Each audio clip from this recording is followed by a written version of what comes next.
Do the holidays tend to stress you out? You know that there's so much good that comes from the holidays, but you also tend to get overwhelmed, a little worried about your fitness goals falling off track, and you start to feel behind pretty quickly. If that's been a notoriously difficult pattern for you to break, this is the year that you will break it, because we are going to give you 5 tips today to not only keep you on track throughout the holidays, but also alleviate some of that holiday stress so you can just be present, which makes it much easier to be healthy.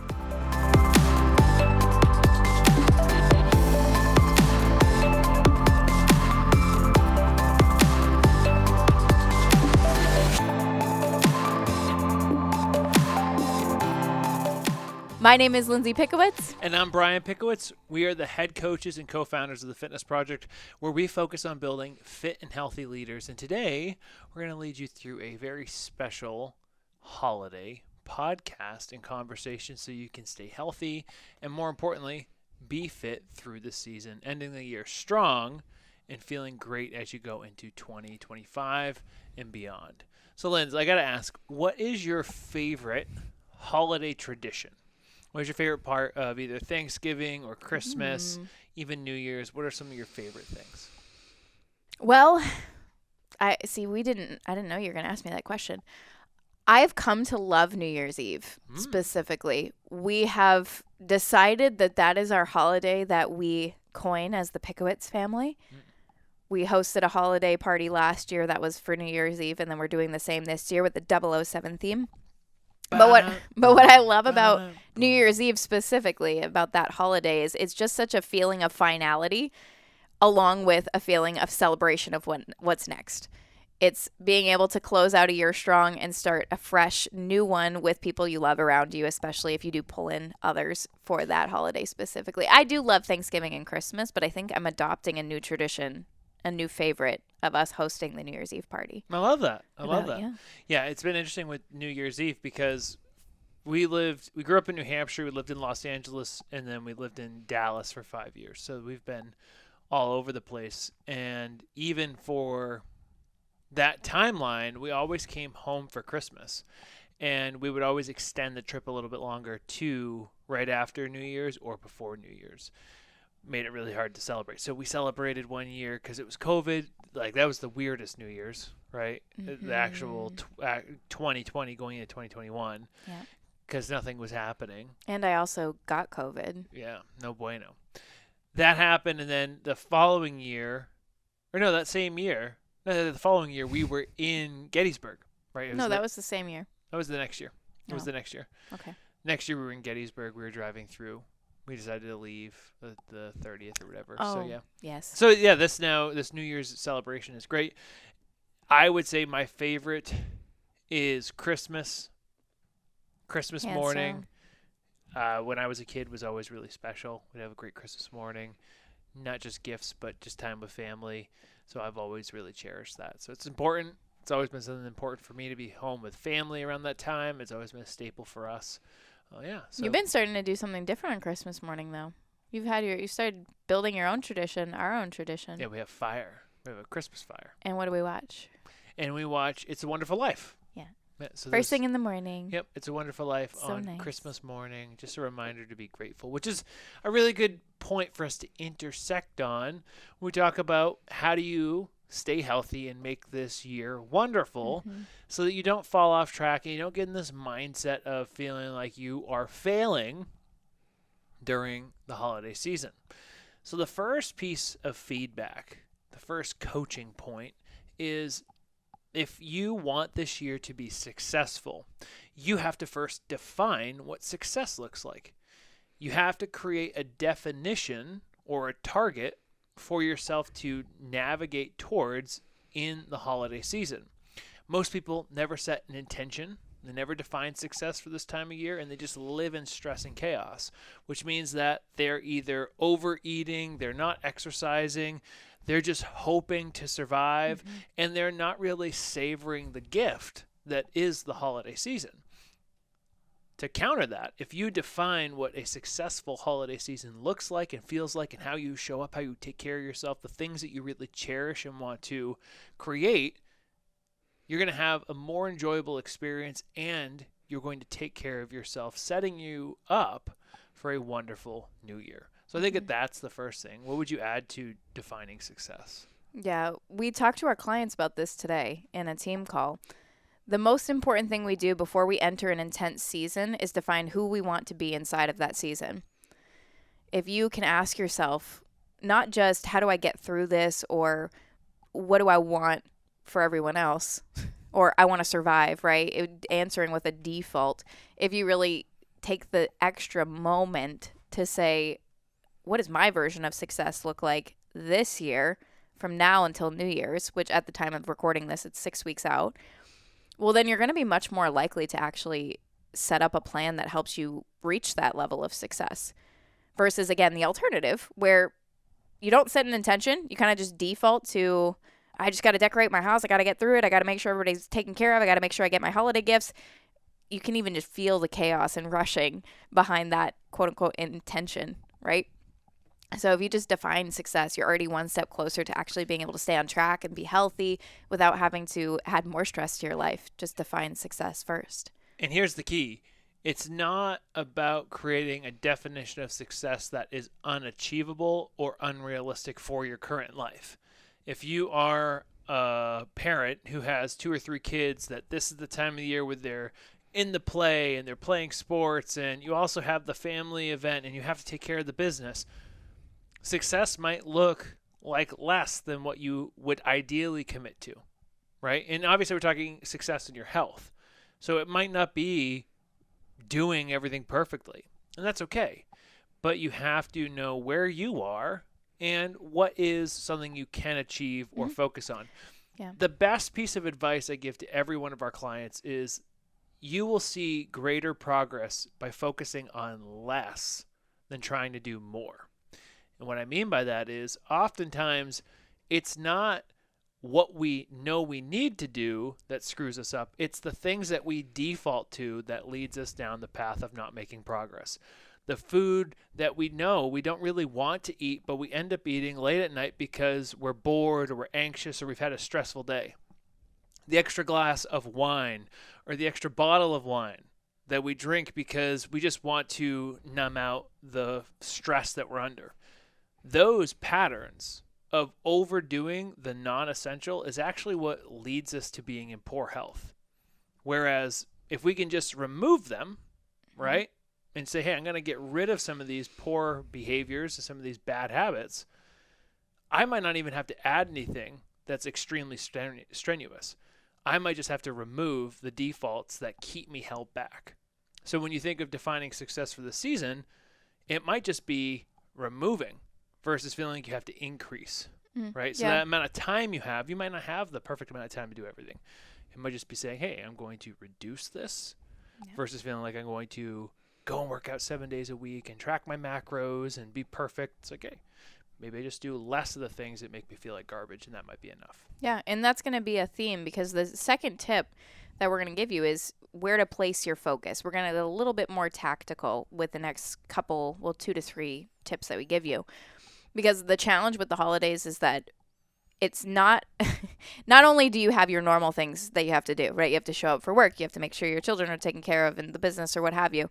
But now you also have events to plan, gifts to buy, things to cook, like commitments that are outside of the normal responsibilities you have.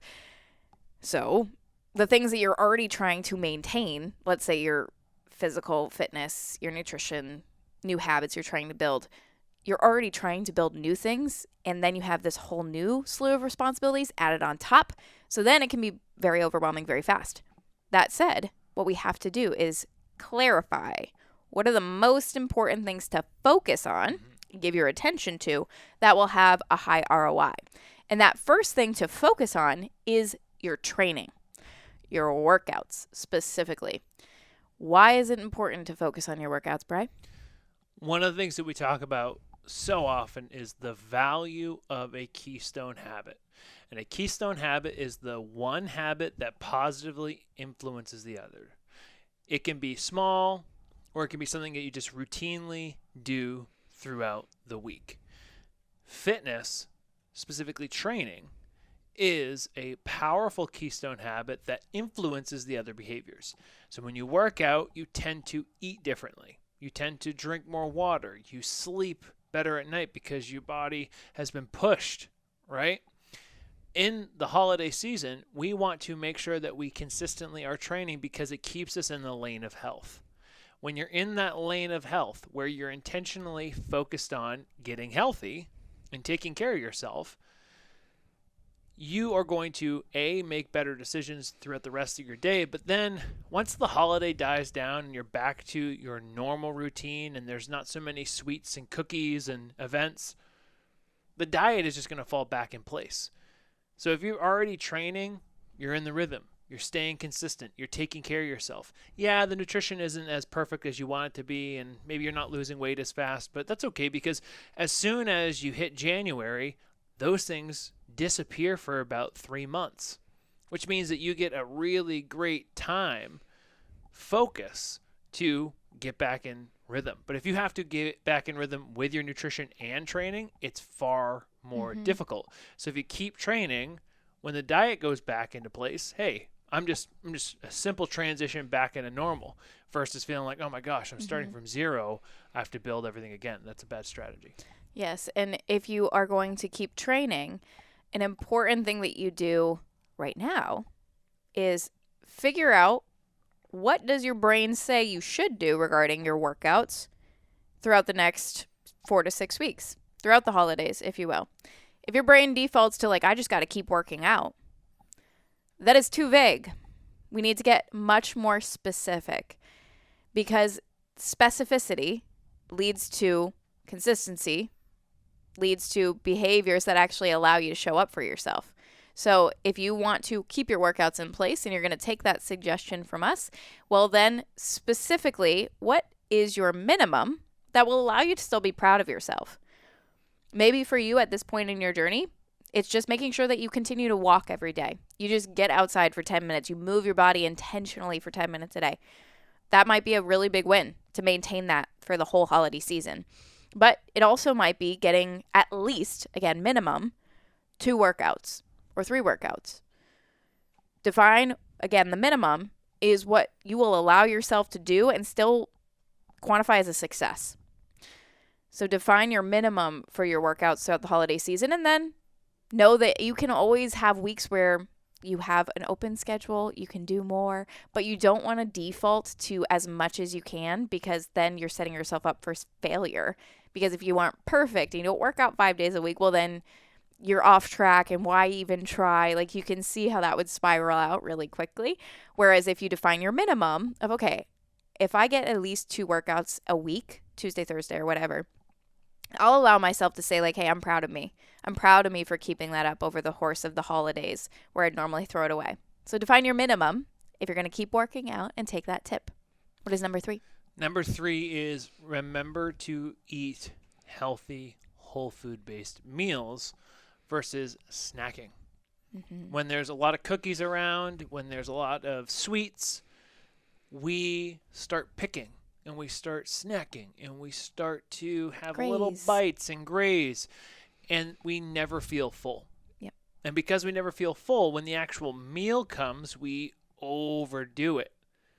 Versus if I wake up and have a breakfast that's healthy, that's full of protein, and let's say some fiber, right? So specifically like an egg white omelet with some veggies or something like that before my Thanksgiving meal, I'm going to go into that meal already having a sense of satiation, a sense of fullness, versus I haven't eaten all day and I'm ravenous. Give me whatever I can get.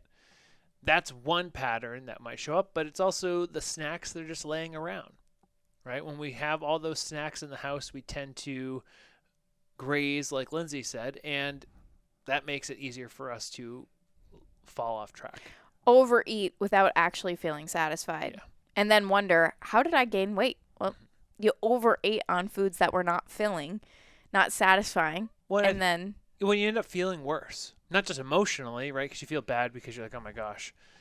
What I would go as far to assume is that someone starts doing that. Like they have the intention of eating healthy or staying on track, and they start grazing, they start eating like that. And then they're like, oh, well, screw it. I only have another 4 weeks to go. And they totally disregard their nutrition habits and then wait until January. Yeah, it reminds me of a talk we gave last October, I think. Yeah, October 2023. We were giving a corporate talk about healthy habits, about getting momentum, about ending your year strong, starting your next year fresh, things like that. And I was speaking to one of the gentlemen who would have really benefited from taking our feedback around healthy habits because he was very unhealthy. But I distinctly remember going up to him and being like, hey, so-and-so, what'd you think? Like, what were your thoughts on that? And he responded by showing me a napkin where he had written his notes. And it said, oh, holidays. And then he crossed it out. And he was like, I'm not doing anything before the holidays. I'm not doing any. It was just a very clear, like, absolutely not. I will not make any changes to my lifestyle going into the holidays. I was like, well, all right. Like, it doesn't have to be over the top, but, all right. If you put up that wall, well, then, yeah, you're going to feel pretty bad by the time you get to January. You're going to feel pretty behind and worse off than you were before, which to each their own, but it can be really easy. It can be really simple to get healthy or stay healthy, maintain a level of health that actually makes you feel good about yourself by the end of the year if you know what to focus on. So to tie it down, eat healthy whole meals. Yes. Right? So what that would mean is ideally something that's light on for breakfast but has more protein because you're most likely going to be eating lots of carbohydrates and fats in your baked goods, your sweets, your snacks. So you're going to be eating less protein and less fiber, right? So ideally, think protein and fiber in my meals. That can be chicken and greens. That can be a salad and some protein on the side. It can be eggs. It can be, steamed broccoli with one of your favorite seasonings on it. That's what I like to do. I like to put it in the oven, put some of my favorite seasoning on it. It's delicious with some olive oil. It could also be a protein shake. It could be something as simple as having some beans with your meal, something that's going to increase your fiber intake. So your body's still digesting food normally. The point is, whatever you choose, healthy, whole foods versus snacking so that you don't overeat and then overdo it on your meals. If you can remember to have 1 or 2 healthy, whole food based meals during this time per day, you'll be in a great spot. And then it won't feel difficult getting back into the rhythm when January comes around. Good tie down. Number 4 is another tactic that you can implement, a principle for success, maybe more so. Practice mindful eating versus thinking portion control.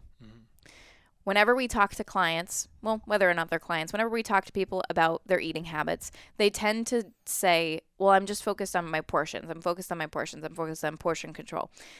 Understandable, because that's what's been preached and taught to us for decades now, is portion control. I don't know when that became a campaign, like a marketing campaign, but it's still a thing, right? It's still a thing in our minds, portion control. The challenge is, what does that mean? How do you implement that in a way that it makes you feel full and satisfied and like you're not missing out? It's what I would call a filter of how to eat that doesn't really feel satisfying. For whatever reason, it doesn't feel satisfying. It feels more restrictive, like you're doing things wrong, like you need to be controlling what you eat instead of actually just enjoying it. And remembering that your body actually has natural hunger and fullness cues built in that tell you when to stop eating. A client that I spoke to recently had mentioned that one of her challenges with her eating habits was that fullness was an option. Fullness just seemed like an option. It wasn't, hey, I'm full, I'll stop eating. It was, hey, I'm full. So it was kind of just an option. So that's something she wanted to work on. With the holidays especially, if that's the mindset, you're going to default to overeating and it's not going to feel good. Even if you try to say, I'm going to control my portions, it's going to feel more restrictive than satisfying. That said, the solution is, instead of focusing on portion control, restricting your food, or just seeing fullness as an option, you want to think about mindful eating, because that's the bridge between having food that you love and enjoy and being able to sit and still put the filter on of, and what makes my body feel good. if you just listen to your fullness cues, we're going to give you 3 specifically, you'll actually find that you feel really good even after that Thanksgiving meal or those Christmas cookies or whatever it is that you're eating during the holidays. There are 3 cues that your body will give you as you're starting to get full to pay attention to. Cue number 1, you will start to slow down your pace of eating naturally. If you notice when you're starving that you eat very fast, that's normal because that's what your body does. Think about an animal, your dog, right? They always eat as fast as they can because they're ravenous, they're hungry, they're animals. They don't have that awareness or mindfulness, right? But you do. Your body will naturally start slowing down the pace that you're eating when you are getting closer and closer to fullness. So pay attention. Second, pay attention to your interest or disinterest in the food that you're eating. On your first piece of pie, for example, every bite will taste so good.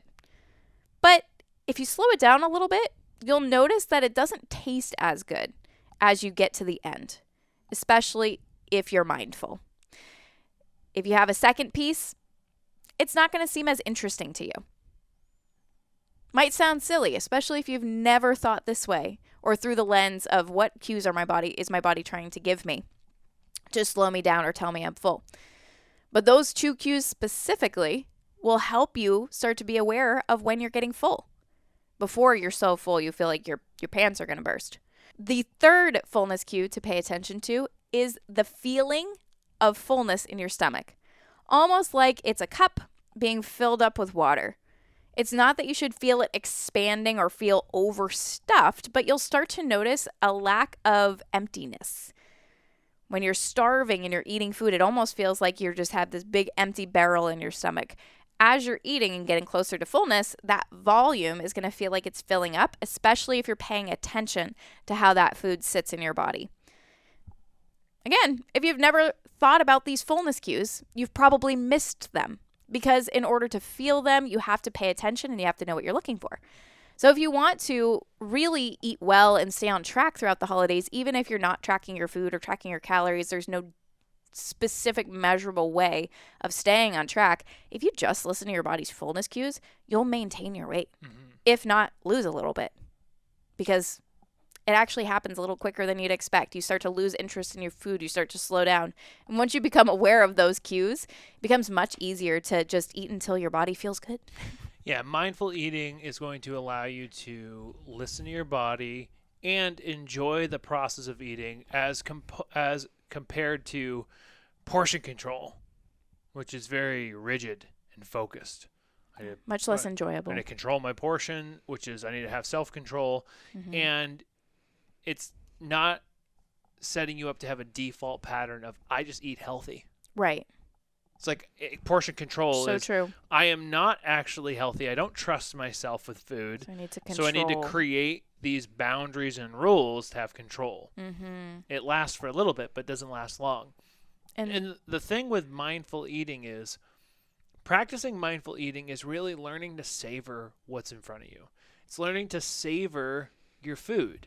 It's learning to see your food. It's learning to enjoy your food. It's tasting the food. It's smelling the food. It's the experience of being present with your nutrition and your eating. And the key with mindful eating is understanding that we don't have to eat more food to enjoy ourselves. In fact, we have this theory at the Fitness Project called the first and last bite theory, which is essentially you only really enjoy the first and last bite of whatever you're eating. So if you think of pizza or cookies or pie, when you overeat, you really are only enjoying that first and last bite to the max. Because that first bite, it hits you and you're like, oh my God, this tastes so good. And you keep eating, you keep eating, you keep eating. And then somewhere along the lines, you tell yourself, this is the last bite. This is the last cookie, this is the last bite of pizza. And you eat that bite and you savor it and you taste it and you're like, oh my gosh, that was so good. What if we learned how to do that with one slice of pizza or with 2 cookies instead of 5? The way that you can train yourself to enjoy your food without having to overeat is to savor what you have. If you savor the food you have and you taste it and you enjoy it and you appreciate it, what you find is you don't need more. And that's how you actually build a healthy relationship with food and stay on track without having to control what you're eating.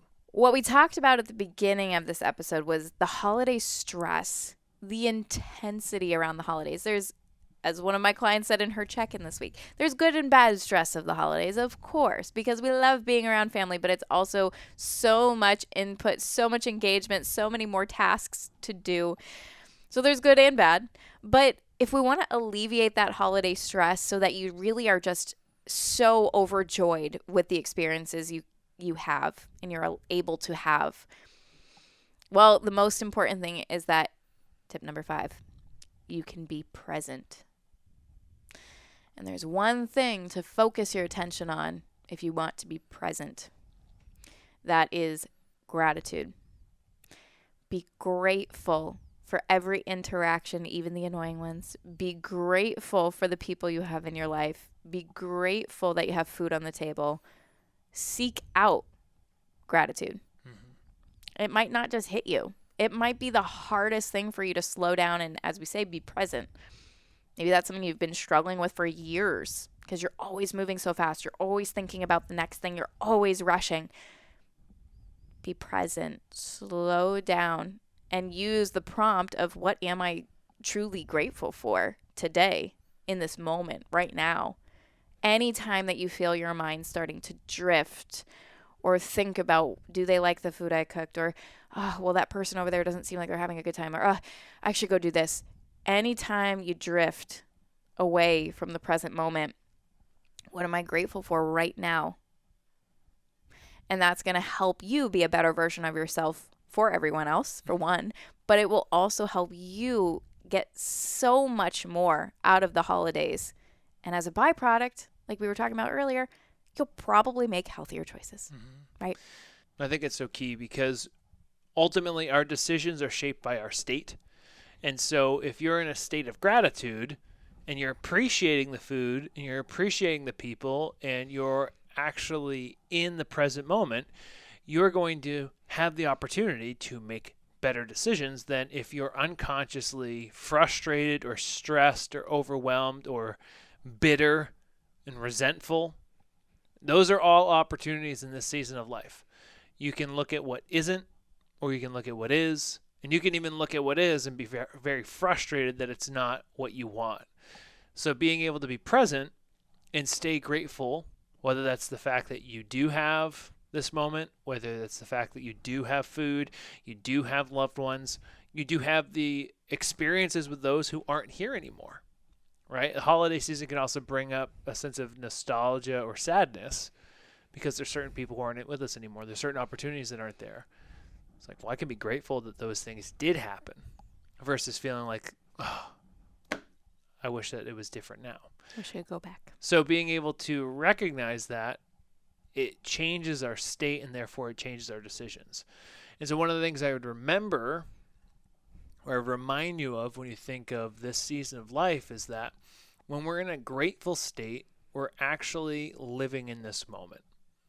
One of my favorite quotes is, the root cause of suffering is only thinking of ourselves. And when you're thinking of yourself, you're oftentimes thinking of yourself in comparison to where you feel like you should be or where someone else is, which is not here.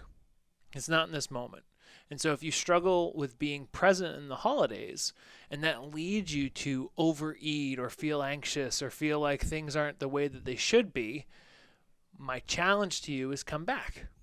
Come back to this moment and really focus on what is and what is good. And if you can't find it, start with something small, which is that you're alive. You have this moment. You have opportunities. Things can always get better. If you can remind yourself to be here now and to focus on the blessings versus the challenges, you will feel different. And my estimation is you will also behave differently. And I think that pulls in this theme of being able to stay healthy, stay focused, and feel good through the holiday season. Mm-hmm.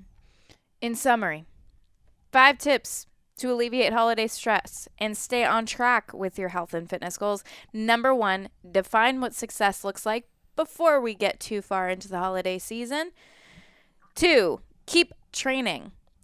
Specifically, continue to work out and move your body as your keystone habit, because when you move your body, you tend to make better decisions throughout the course of the day, starting with defining your minimum. What's the minimum viable activity that you'll allow yourself to be proud of?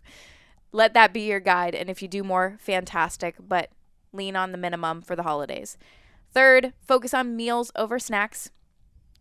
Eat whole foods based meals versus defaulting to grazing all day long, never feeling satisfied, and then tending to overeat.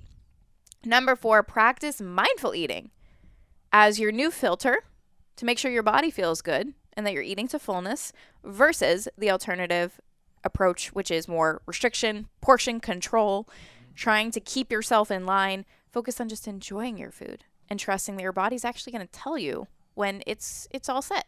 It's good. And lastly, be present. Yes.